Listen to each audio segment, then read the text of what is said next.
We will discuss another topic which seemed to have rocked the nation, a very insensitive way of handling a particular case.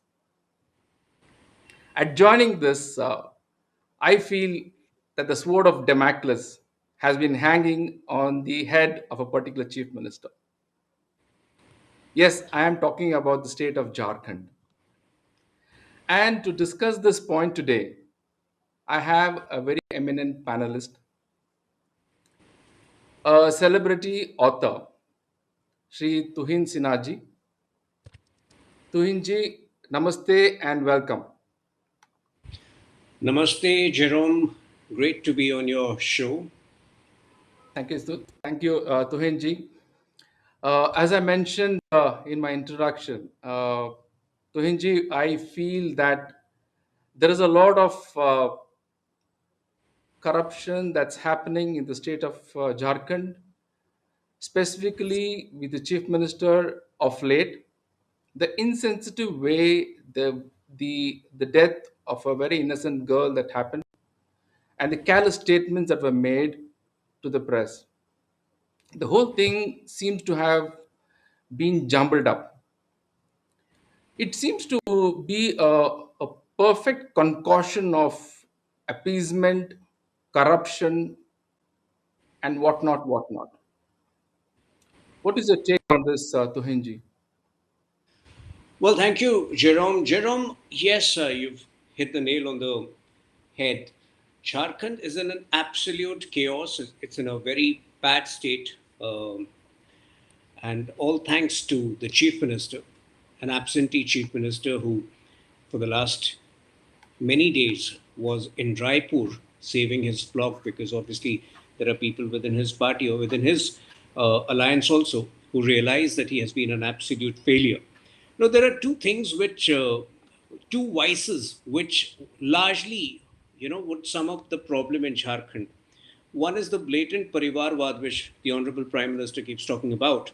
So the Soren clan is a huge clan spread across right from the northern part of Jharkhand in the areas of Dumka right up to the southern part in Ranchi.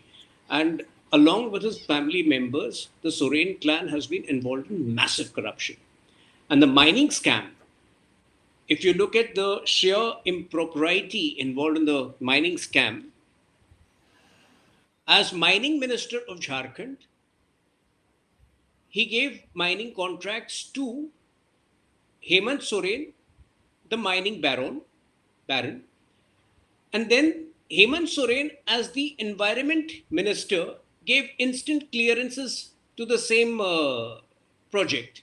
So you can imagine the high level of connivance of Mr. Soren in his different capacities as a businessman, as a law minister, sorry, not as a law minister, as a chief minister, mining minister, all of which is aimed towards self-aggrandizement for his family members. There are obviously other cases also. For example, some land meant for the tribal population was doled out to his wife for setting up uh, an industry, for setting up a manufacturing unit or a factory.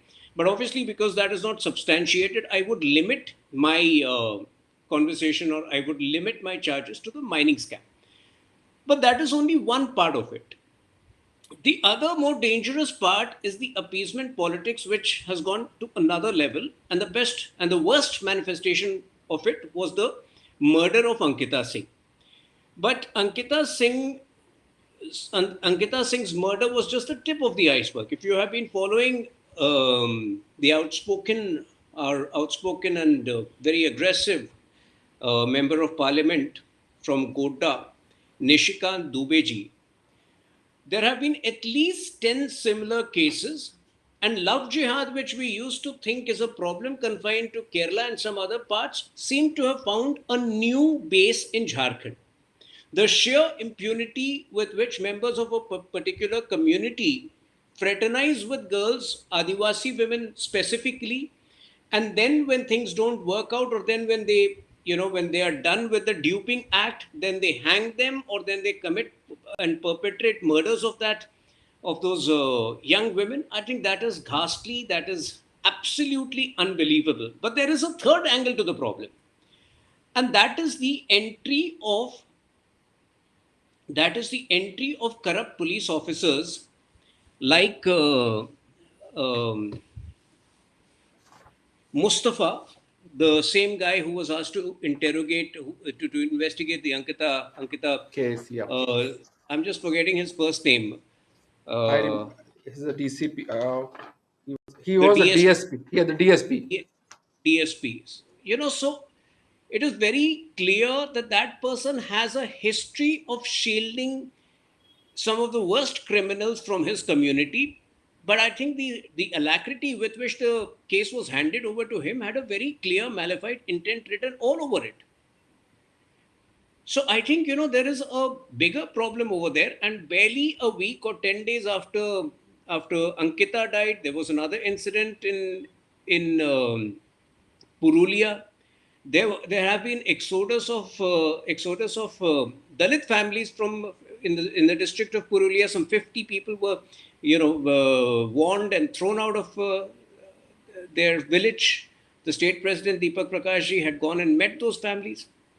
But then, the pattern of love jihad, the pattern of this fraternizing of Adivasi women by members of a certain community and then dumping them, then raping and killing them, is a pattern which has emerged from across the state from at least 10 different districts, and there have been 10 different cases in the last 1 month. But the sheer inaction of the state government to take it to address the issue points towards a complicity which is very dangerous for the future of Jharkhand, which is what we have been highlighting throughout. That's a very sad thing to say, because everybody in the nation watched the girl's testimony, and it is such a sad thing to see a very young girl who was probably murdered, who was murdered, right? And that's a very So sad thing. So, I'll give you another example. So there were sporadic protests in the first week of June, and one of the stone pelters, one of the places worst affected was Ranchi, and one of the stone pelters was immediately flown away to Delhi for treatment. Now, if you compare it with the sheer insensitivity with which the Jharkhand government handled the case of Ankita Singh, you will realize the difference in their approach towards two communities, which is very sad. So forget her being flown away. I mean, a person with 90% burns. Imagine Dumka is some 270 kilometers away from Ranchi. So in that condition, if she survived all the way a road journey and managed to her parents managed to bring her to Ranchi, a quick 2 hour flight to Ranchi to Delhi and treatment in a Delhi hospital could well have saved her life. But through through those days, the Jharkhand ministers were holidaying first in a resort near Ranchi, and then they were off to Raipur with beer bottles, which we all saw. So I think it's a very sad state of affairs. And then obviously there was a very petty comment, a very funny, bizarre comment by the brother of the chief minister, who says that he was in Delhi and therefore he could not. And the reason which he is giving for being in Delhi is obviously the one of the cheapest reasons. So I think there is a larger issue of complete abdication of responsibility, which has a malified intent written over it. And obviously, the religious angle, the favoritism of the Jharkhand CM towards a certain section of society is very obvious. so just to latch on to the statement what you made, if one of the family members of the chief minister had the time to fly to Delhi to purchase something, don't you think that they could have had the same patience and the effort to fly the girl to Delhi to get her treated? It seems to be very careless, and a statement which is very abusive rather. Uh, Keeping that in mind, I also wanted to, because we also read this in the news about the Saraswati Visarjan. See, I They think seem I'll come to a larger issue now. When you say that, why? I mean, it was very easy for the state government to fly Ankita to Delhi. Why did they not do that? The leader of opposition in the Jharkhand Assembly, Babulal Marandi ji, who was the first CM of Jharkhand, has been making this accusation. He had gone to the village of not to the village to Dumka to Ankita's house, and then to the house of one more girl who unfortunately lost her life to a similar crime. Now the police in that locality were not, willing to give out the address of the criminal, and there was every likelihood that the criminals, both the one who killed Ankita and the one who killed the other lady, whose name I unfortunately don't know at this point. Now, the criminals could well have been illegal Bangladeshis, and there was a report that they were indoctrinated by one of the terrorist organizations, which is banned in Bangladesh but exists, illegally in some parts of India, in some of the border districts. So I think there is a larger issue over here. Did the Jharkhand government realize that these were illegal Bangladeshis? And therefore, did they know that they had procured fake Aadhaar cards? And there would be a larger questions on the intent of the state government, because our information at this point shows that this pattern exists in many other districts where people have acquired fake Aadhaar cards, where people have fudged their addresses. So when the criminal actually commits a crime, it is some people within the police force who have been shielding the criminals, but by kind of shielding their addresses, and by kind of there is a word in Hindi called lipa poti, which is what seems to be happening in many of these cases. And if you observe this case, the DSP who was investigating this case and was handling this case, who was actually, I mean, they reported that he was covering up this case, and there was popular demand from across classes of people on social media saying that he has to be moved out. And eventually he was moved out.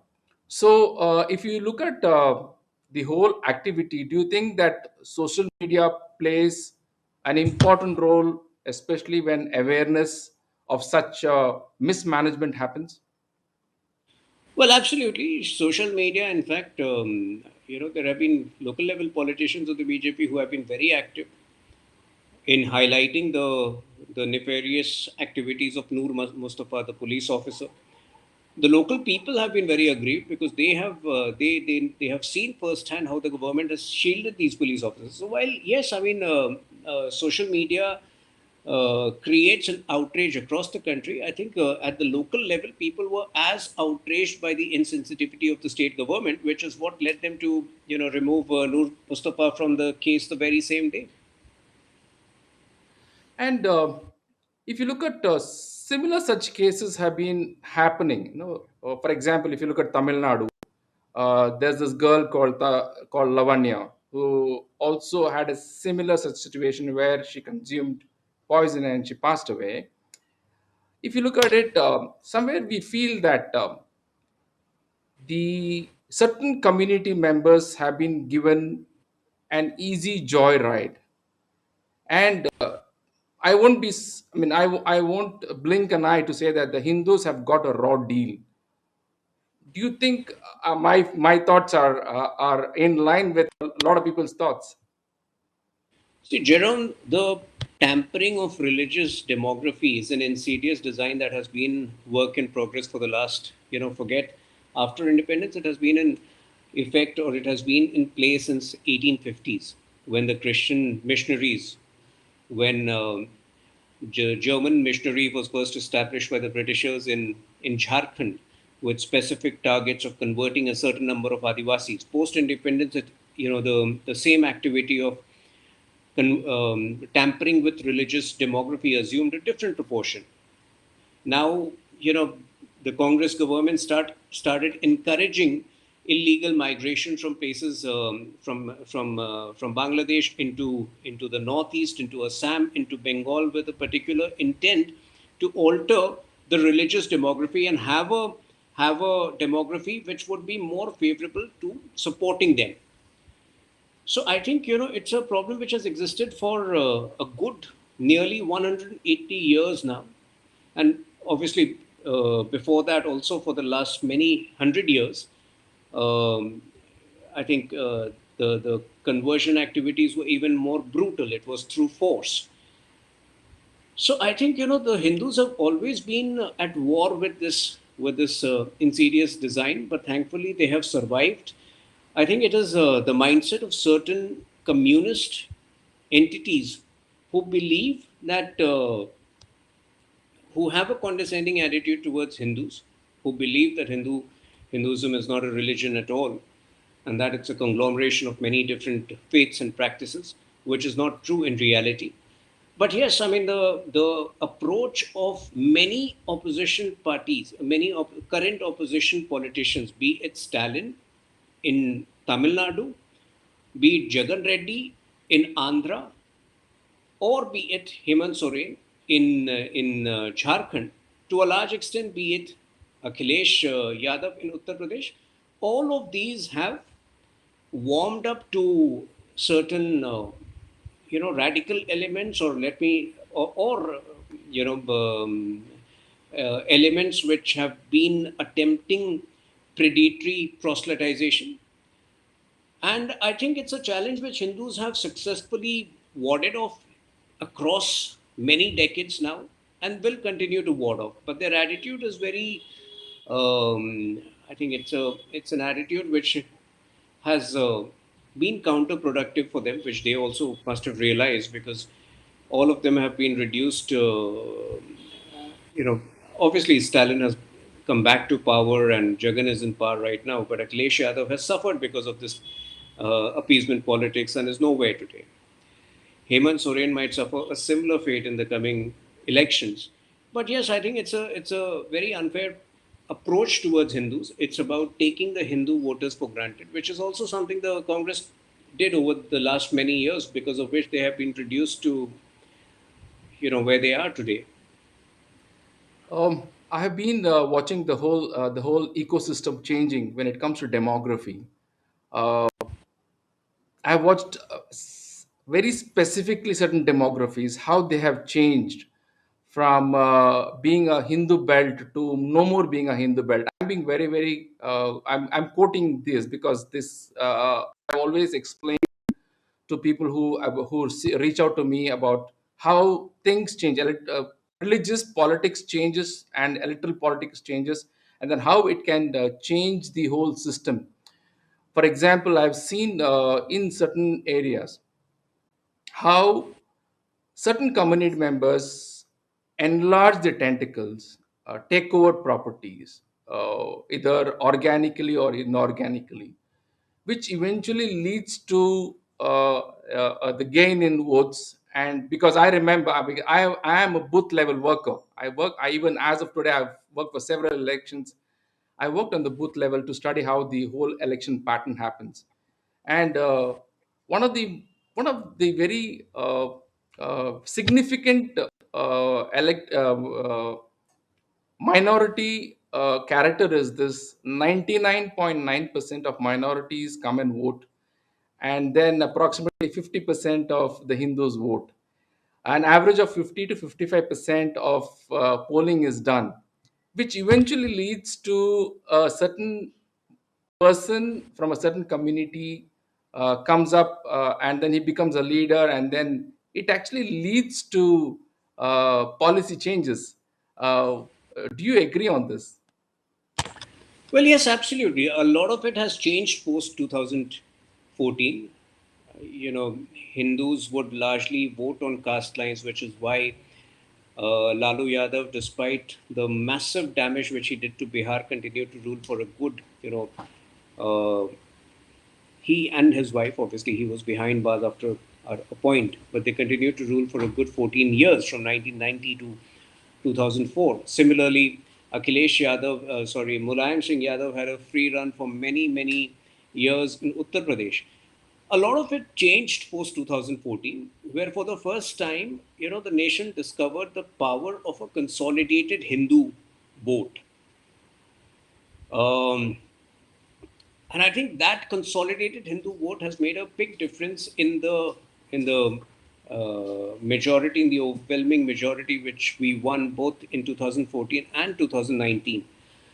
And I think this should be a lesson to many of those parties which have indulged in giving out fake voter IDs and giving out fake Aadhaar cards and in legitimizing illegal migrants just to ensure that they get more votes during an election. And all of this is a reality. Even today there are border districts where opposition parties, if you look at again Bihar, in the last election there is a region called Simanchal border areas towards Bangladesh. Now, suddenly, out of nowhere, Asaduddin Owaisi landed up over there, and his party won 5 seats.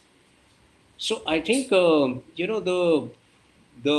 fact that Muslims were always a united, they would always vote as a whole, but the Hindu vote would be divided into castes till at least till before 2014, played a big role in the survival of these parties, whether it is Congress or many of the regional parties, whose only contribution to the country or to the society was to, you know, divide the Hindu community and appease the minorities. So a lot of it has changed, and I'm hoping that things continue this way, because there is an awareness, there is a resurgence in the Hindu voters, and they realize that pre 2014 they had been taken for a ride far too many times, and they refuse to be taken for a ride anymore. Absolutely. In fact, the whole Bollywood boycott was a non-political action, and if you see the way Bollywood has suffered in the last few years, or at least in the last few months, in terms of releasing of movies and being boycotted without any political support. I mean, I've been very categorical in saying that there is no political support. So there seems to be a resurgence and a renaissance in the minds of the people of, especially the Hindus, because they said, okay, we can't be taken for granted anymore. You can't abuse us anymore. Now we have patronized you. We have made you superstars. But if you go on abusing us, it is time that we will teach you a lesson. And I think I mean, what do you feel? The Bollywood has learnt a lesson. Bollywood has a history of taking um, Hindus for granted. And this has been highlighted by many people. Like, for example, many of the dialogues during the 80s or 90s, if you look at the way, normal people would converse, suddenly, without us even realizing it, there would be many Urdu words when you would talk to your friends. For example, some of your friends may say Holi Mubarak. It might surprise you, but then that is how they have been quietly indoctrinated without them even realizing it.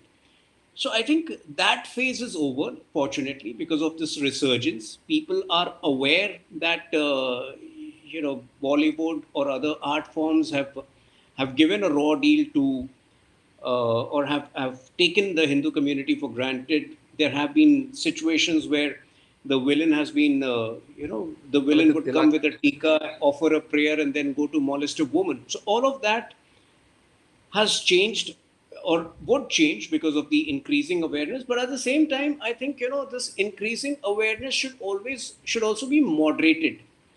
Should not be vindictive, because that would defeat our purpose. So I think my humble request to many of the many of the right wing members of the ecosystem would be to not be judgmental about too many things.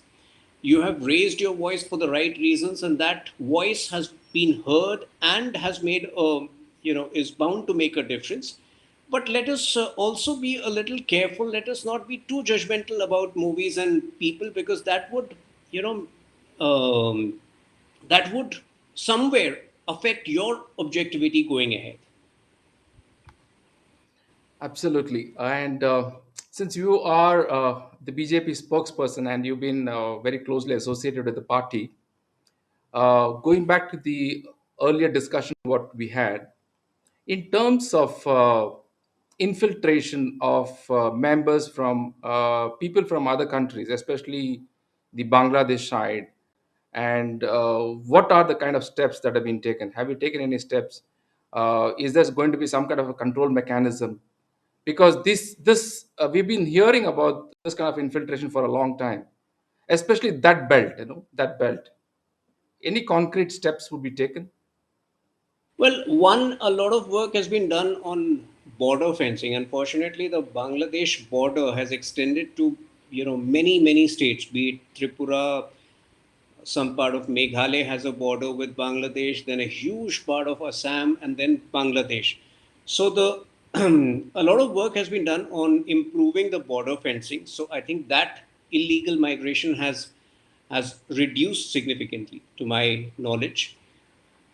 I think the main problem today is the connivance of The certain politicians, political entities. For absolutely. example, parties like RJD, and then when you have Owaisi suddenly jumping in and coming into border areas where he knows he has an audience. Once an elected member of the local assembly or local body indulges in something of this nature, it becomes far more difficult to and far more complicated to detect it and to thwart it. I think that is where the challenge is. But I'm given to understand the Honorable Home Minister has had a meeting with senior officials, and they have been given powers to address it with a lot of autonomy. It's a problem which not just India but most countries in Europe are also facing.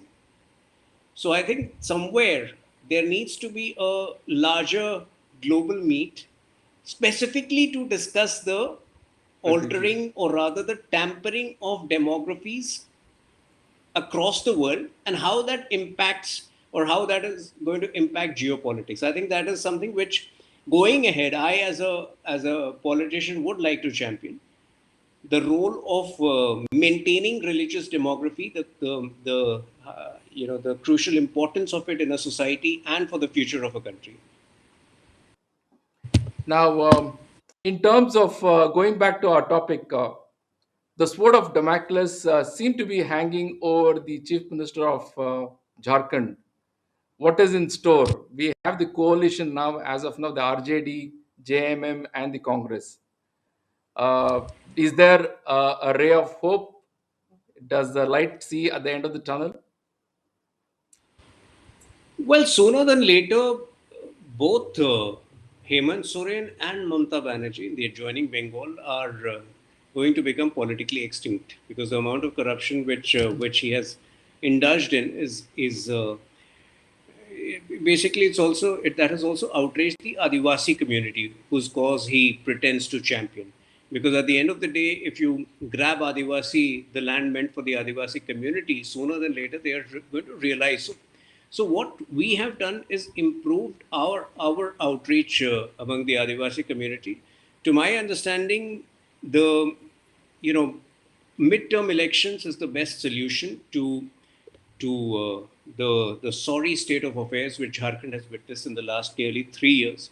Now we are still waiting on what finally the election commission has decided on Hemant Soren's case, because if he is held guilty and if he is barred from contesting, then obviously he would try to put up a dummy in place of him to continue as chief minister. But that dummy may not have the support, and obviously the sections within the Congress or sections within the JMM Okay. might not want to support that government. I'm not sure whether those people who come out, I mean, we should engage with them in forming a government. Not at this stage, at least I'm not sure of that.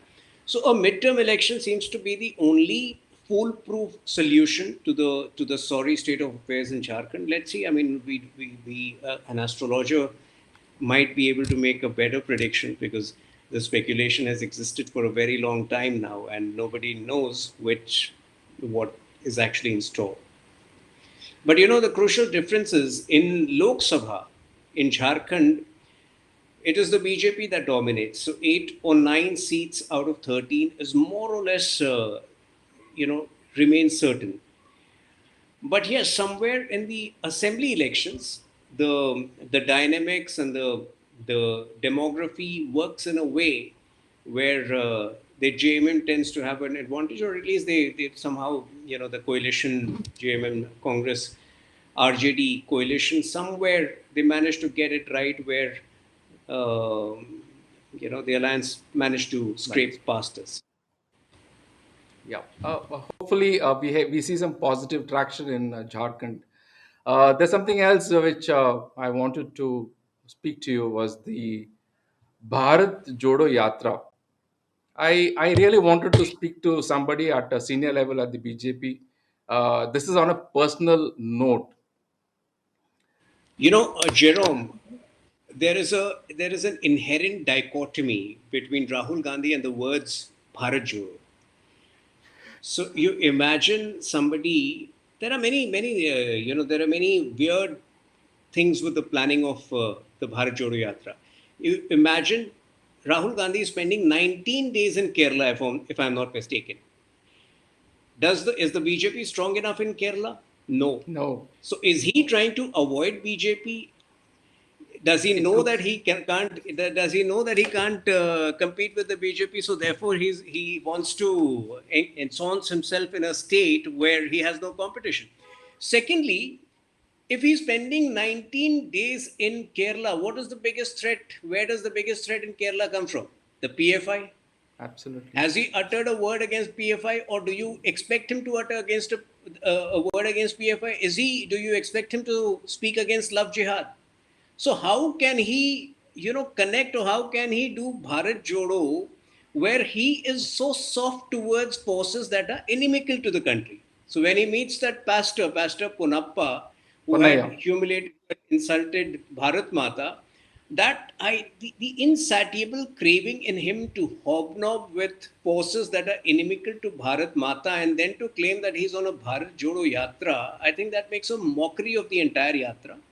I think it is very clearly a gimmick to usher in the next generation of Gandhis into the Congress fold, and that is why you suddenly saw the emergence of Robert Vadra's poster. So, if he pulls off Bharat Jodo Yatra, it will not lead to any benefit for the Congress party, but yes, it might lead to some benefit for the family, where they will be ready to usher in the next generation of Vadras into the Gandhi leadership in a party leadership fold. In fact, what I wanted to add was this. I somehow had a very strong feeling that the BJP has infiltrated the Congress because every speech that Rahul Gandhi makes turns out to be a hilarious speech. Uh, I'm asking you, it's an unofficial question. Has somebody infiltrated the Congress to write such hilarious speeches? No, the thing is, even if you were to write a speech for him, he might end up making the same goof ups. I think the problem is about him being preoccupied with some other things, things which compel him to be out of the country for a very long time, and then he lands up in the country right on the eve of a rally. So I think the mind is somewhere else, the priorities are elsewhere. So in that situation, even if you were to write his speech, at the end of the day he would not read and he would make the same goof up. So for that matter, he might read and make the same goof ups. I So I think Congress and Rahul Gandhi are incorrigible. They're beyond redemption. They are beyond repair. And I think that's a fact which many senior congressmen have realized, and that's the reason why they're moving out. Yeah, but In fact, the exodus of senior and responsible congressmen from the party sometimes reminds me of the way civilians were fleeing Taliban. They were climbing on the aircrafts. aircrafts, and so I think anybody who sees a future for himself in politics, or any well-meaning person, would just want to flee away from the party, which is what is happening. What saddens me also is that due to Rahul Gandhi's presence, there seems to be a very weak opposition. And for a healthy democracy, it's important to have a strong opposition. So I hope there are some changes that happens in the party in the interest of the nation, both for the Congress and for the BJP and for all the other parties. Because it, as you said, there seems to be a very clear indication. There's a lot of exodus. Senior members are leaving the party, and they are, I think, most of them have quoted him as a reason for leaving the party. So I hope something constructive happens, because in the interest of the nation. And uh, this is something that I wanted to clarify with you, because that's something what is always intriguing me. Why is this person making such hilarious statements and speeches on public forum time and again? Anyway, thank you so much. It was very good talking to you. We loved My the pleasure. chat what we had, and we look forward towards many more such discussions. Do you have a parting point to talk about? Do you want something to say as a parting point? Well, India is in very safe hands under Prime Minister Modi, and I can tell you that there will be no competition for the next 10 years or so. And in fact, I've just written an article which will appear in India Today tomorrow. It's about the resurgence of Bharat, financial resurgence or the economic resurgence of Bharat in the last 2.5 years, when most economies were crumbling due to the impact of the COVID. So I think there are very few leaders who have utilized every crisis in his life or in the life of the state or the country, where Yeah. he's heading, as an opportunity to turn things around. And that is what makes Mr. Modi, that is what makes Prime Minister Modi ji absolutely infallible in the present situation. And I think it is good also for the country, because the way, the kind of confusion which exists in the opposition camp, whether it is Nitish Kumar, whether it is KCR, or whether it is Rahul Gandhi, or uh, the deceptive guy called Arvind Kejriwal, most of them are self centered, most of them are into self aggrandizement, and they can't get a larger picture. They can't think at a macro level for the Yes, benefit yes. of the country. So I think, at least till the time you have an opposition leader who even remotely matches up to the vision, which I don't see happening in the next 10 years, or probably because Modi ji, a leader like Modi ji, comes in once in a century. So I think India is in safe hands and will continue to be in safe hands, thankfully. Thank you so much. Thank you so much. And I'm sure all My our audience pleasure. will endorse your It was views. lovely. Thank you so much for your It was. time, and we look forward towards another round of conversation with you sometime later. Thank you so much, Jerome. It was lovely talking to you. Thank you, Sulinji. Thank you. Thank you.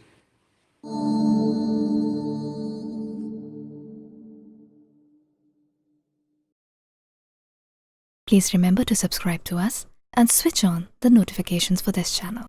For our other social media links, more content, and to support our work, please visit citti.net. Dhanyavad. Namaskar.